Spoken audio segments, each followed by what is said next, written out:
Marianne James est actuellement en tournée avec Tout est dans la voix, son nouveau seul en scène musical dans lequel elle endosse le rôle de professeur de chorale et emmène les spectateurs à la découverte de leur voix. Interviewée par nos confrères de France Info sur ce beau projet, elle a confié « Je l'ai pensé à 59 ans, et j'étais sur scène à 60.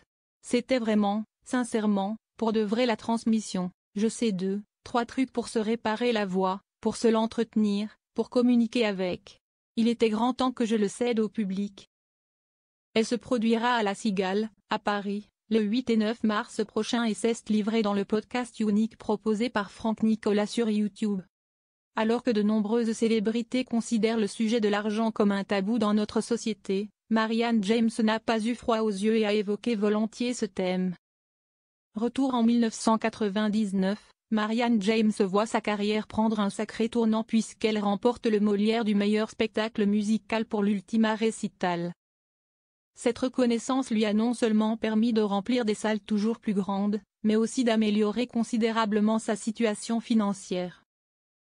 Là, l'argent arrive très fort, a-t-elle confié à Franck Nicolas en revenant sur cette période charnière de sa vie. L'artiste a rapidement fait des choix judicieux en matière de gestion de son patrimoine puisqu'elle a expliqué « J'avais un compte pour les rentrées de droits d'auteur. Les droits d'auteur tombaient et tombaient vu qu'on jouait devant 1000 à 2000 personnes. Quand j'ai acheté mon appartement, dans lequel je vis toujours, je l'ai acheté plein pot. Si à l'époque, en 1999, il lui avait coûté 220 000 €, aujourd'hui, sa valeur a considérablement augmenté. Il est estimé à 1 million d'euros. À 63 ans, je suis connue et je suis propriétaire de mon appartement, c'est chouette, s'est-elle réjouie. Malgré cette réussite financière, Marianne James insiste sur le fait qu'elle n'a jamais perdu le sens des réalités. Moi, j'ai gagné ma vie comme une honnête travailleuse indépendante. Je n'ai pas gagné ma vie comme une star, donc je n'ai jamais pris le boulard par rapport à l'argent, a-t-elle affirmé.